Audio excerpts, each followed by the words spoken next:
Yuk subscribe yuk.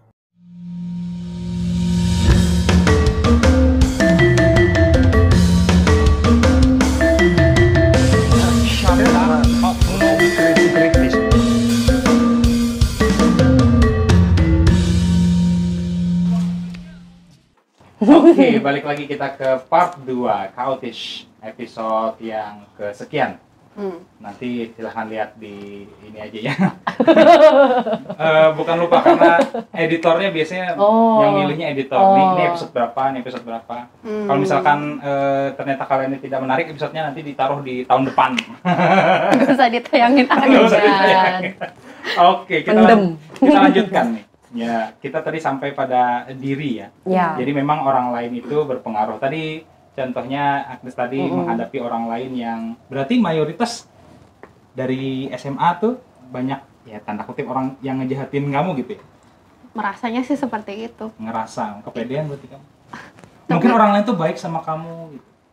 Ada orang yang baik tapi jahat dari SMA. Oke. Guru-guru kelihatan baik Tapi sama jahat. saya, tapi ternyata di belakangnya Agnes kok gini. Tahu dari mana? Ya, ngedenger lah, kan tembok berbicara.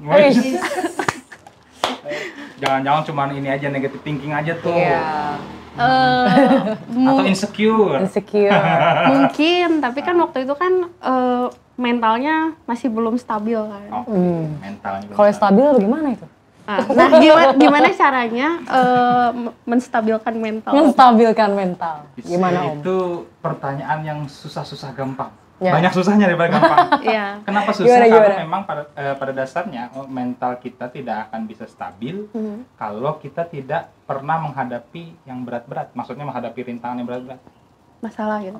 Di tempat. Maksudnya kalau misalkan kita ya namanya manusia ya, manusia kan dari kecil bertumbuh, masalah yang dihadapi segini, nanti saat dewasa segini.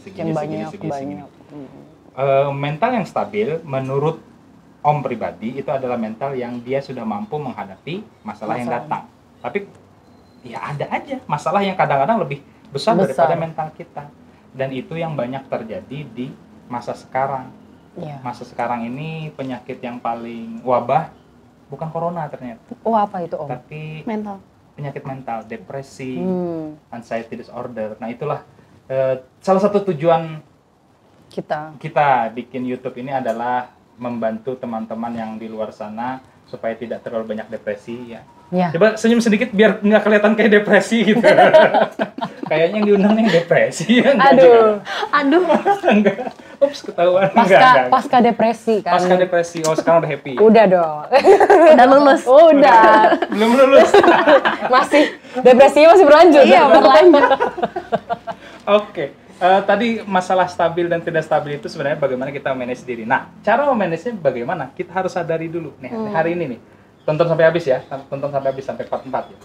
Kita pelan-pelan dulu dari awal bahwa diri kita, proses jati diri kita, proses mental kita juga itu adalah bertumbuh. Jadi belum ada tuh yang namanya selesai. Yang namanya proses diri, yang namanya proses menemukan jati diri itu tidak akan pernah selesai. Karena saya ngutip lagi ya, ada salah satu profesor di Unpad mengatakan diri kita adalah apa yang pernah mantan pacar kita lakukan.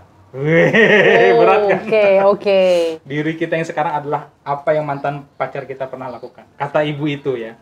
Contohnya gimana Om? Contohnya kalau kamu pernah ditinggalin gitu sama teman satu UKM gitu. Sensor. Jadi kamu akan lebih bisa menyikapi diri saat berada di lingkungan itu. Atau kalau misalkan contoh ya, nggak tahu dia pernah disakitin seperti apa. Kalau misalkan kita pernah pacaran sama yang toksik misalkan, atau kita pernah pacaran sama yang pelit misalkan. Karena kita tahu rasanya dipelitin tuh nggak enak. Nah, di pacaran yang selanjutnya kita jadi lebih bijaksana, kita lebih spending money gitu. Atau kalau misalkan kita ketemu kayak belajar dari kesalahan sebelumnya gitu ya. Iya, bahasa sederhananya belajar dari kesalahan. Dan itu adalah proses terus-menerus karena diri kita ini adalah berkembang. Jadi belum ada yang final. Kalau kamu tadi bilang, "Oh, saya itu sudah di sini, suka Prancis." Sekarang mencari untuk bekerja. Iya. Atau nanti Benar sih, benar. ya sama aja kayak misalkan ada perempuan-perempuan yang banyak menyukai orang-orang berseragam misalkan. Iya. Polisi atau tentara. Anak SD. Nah, Pedofil. Ya, anak SD berseragam. Ibu Gak lucu. salah dong. Gak salah dong. menarik nih pola pikirnya. Nih, menarik. Oh, anak Anak SD. Ya, oh berarti dosen-dosen mah nggak berseragam ya? Dosen-dosen mah baju bebas ya? Baju kalau bebas. berseragam boleh. Berseragam apa? Dosen. Dosen berseragam. Seragam apa ya? Nggak ada Seragam. Mungkin kalau hari Kamis batik, nah itu seragam. Jas Oke, mungkin. jas. Iya. Oh, jas. Dosen berjas. Dosen berjas. Yang Bapak- berjas-jas. Yang itu ya, kakek itu ya. Oh, dia senang sama dosen yang berjas itu. Oke. kakek. Atau Ada dosennya. atau dosen yang jual buku. Oke, jual buku. Mungkin teman-teman yang tahu tolong di subscribe ya, likes. Komen aja. Siapa Komen tuh? Oke, kita lanjutin lah. Oke, Ini oke. banyakkan bercandanya Iya. sama kita ya. Kan namanya juga chaos. Ya, chaos betul sekali. Ini tempatnya kita melampiaskan segala sesuatu yang tidak bisa terlampiaskan di kelas. Aduh. Kuya-kuya. Oh ya, aku ya. Untung udah lulus tuh, nilaiku aman. Aman. Oh, dia juga udah semester di atas. Oke, udah aman lah, aman. Aman. Tidak ketemu lagi. di Kalau ada mana. apa-apa, ada Om Dian, tenang. Maksudnya ngorbanin gue gitu. Oke, jadi memang kita dibuat gitu ya, diri kita, konsep diri kita. Saya agak akan merubah apa tadi terminologi jati diri tadi menjadi mengenai konsep diri, karena pada dasarnya konsep diri yang kita punya itu adalah yang ada di otak kita, yang ada di kepala kita. Kalau kita bisa paham sampai situ, artinya kita lah yang menentukan Kita mau kayak gimana? kita mau kayak gimana, jangan orang lain. Nah, salah satu cara bagaimana tadi supaya stabil adalah kita yang tentukan. Tiba-tiba datang, misalkan kita nih ada yang namanya sugesti ya, dalam ilmu psikologi ada yang namanya sugesti. Kalau dalam ilmu agama namanya doa. Iman. Nah, ya iman juga. Saat kita berdoa, saat kita mensugestikan diri kita, kita mengatakan, oh saya adalah orang baik, saya adalah orang baik, saya adalah orang baik. Artinya saat itu kita mengambil kualitas baik sebagai diri kita. Atau misalkan jujur, saya jujur, saya jujur, saya jujur. Saat ada teman ngajak kita tidak jujur, kita akan sudah mulai bisa defensif. Nah, permasalahannya adalah banyak orang di luar sana yang tidak sadar hal itu. Jadi dia dengar aja apa kata orang tadi, dibilang, oh kamu cantik, mau. Dan percaya bahwa diri kita cantik. Akhirnya kita bisa mengambil kualitas-kualitas cantik. Tapi apakah benar itu yang positif? Nah, itu nanti belakangan. Kita lihat lagi belakangan. Begitu masalah diri. Aku mau nanya dong. Boleh? Gini, gimana kalau misalkan ada orang yang dia teh gimana ya? Aku pernah nanya ke temen aku. Kenapa sih lu mah ngalamin pencarian jati diri dan lain-lain? Gua mah nggak pernah ngalamin itu dah. Gua mah dari kecil sampai sekarang ya gini-gini aja gitu. Nah, itu tuh menarik. Itu menarik. Jadi setiap orang pasti mengalami yang namanya proses proyek diri ya, proyek konsep diri. Siapa diri kita, esensi diri kita, bagaimana eksistensi kita. Itu semua orang mengalami itu. Tapi ada orang yang menyerahkan siapa diri dia pada orang lain. Kata mama aku begini, ya udah aku begitu. Kata mama aku itu orangnya pintar. Kata mama aku itu orangnya kutu buku, ya udah aku belajar. Artinya dia sedang hidup di dalam Orang lain. di dalam kata mama. Di dalam kata mama. Kata-kata si mama. Mama. Atau yang terjadi pada anak muda zaman sekarang gitu. Pacar aku sukanya aku begini. Akhirnya dia jadilah seperti itu. Ketawanya nggak boleh yang hahaha gitu, nggak boleh. Ketawanya gitu. Kalau perempuan ketawanya harus begitu. Akhirnya ketawalah dia begitu, sementara tidak terlampiaskan. Ya mungkin dalam bahasa psikologi nanti akan jadi penyakit-penyakit mental tertentu dalam diri dia. Kenapa begitu? Lebihnya sih mungkin ke Jangan ditahan. lebihnya sih mungkin nggak sadar ya aku ikutinnya film sih. Oke, film. Kayak misalnya nih, dulu waktu masih kecil kan, wah Harry Potter siapa sih yang nggak tahu gitu ya. Dan aku tuh suka banget sama karakter Hermione Granger, kayak kutu buku, pintar. Hermione. I'm sorry. Sorry ya. I'm sorry. I'm not English student. Not English. So. Okay. Ya, kayak ya pasti kan tanpa sadar kayak aku pengen seperti dia gitu. Aku jadi kutu buku lah ini ya. Bener kata Om gitu.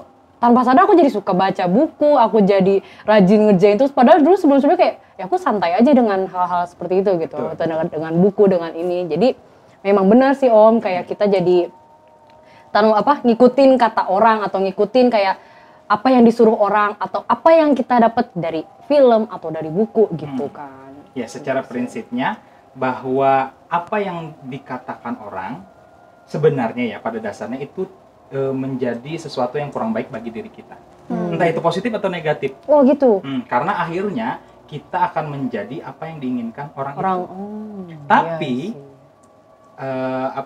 teori lanjutannya adalah bahwa kita bisa menentukan itu adalah yang terbaik atau tidak. Masalahnya itu sederhana. Kalau kita ada omongan orang ya, omongan orang itu entah positif atau negatif, kita terima dan kita merasa terbebani dengan pikiran itu, maka itu akan menjadi penyakit bagi kita. Itu yang dikatakan Sartre, orang lain adalah neraka. L'envers c'est les autres. Oke, itu bahasa Prancisnya. Saya nggak tahu. Saya tahunya bahasa Indonesia aja. Iya. Neraka adalah orang lain. Neraka adalah orang lain. Nah, saat kehadiran orang lain itu mengganggu diri kita, maka itulah yang tidak baik bagi proyek diri kita. Akhirnya kita yang jadi stres, jadi sakit, jadi ini. Tapi kehadiran orang lain, ternyata kita setuju dengan itu dan kita mau tunduk di dalam pandangan itu.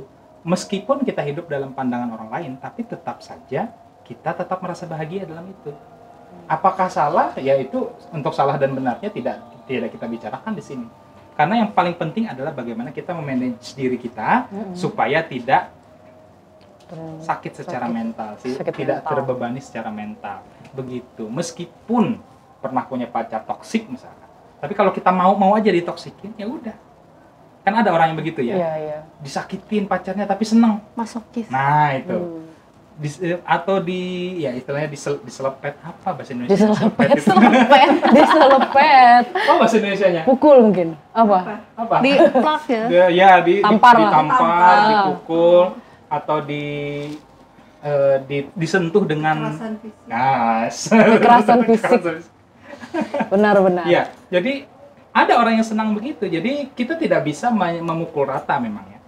Kita harus paham sampai konsep dasarnya saja bahwa memang pada dasarnya saat pandangan orang lain itu tidak mengganggu kita, tidak membuat kita tidak nyaman, ya sudah asik-asik aja betul.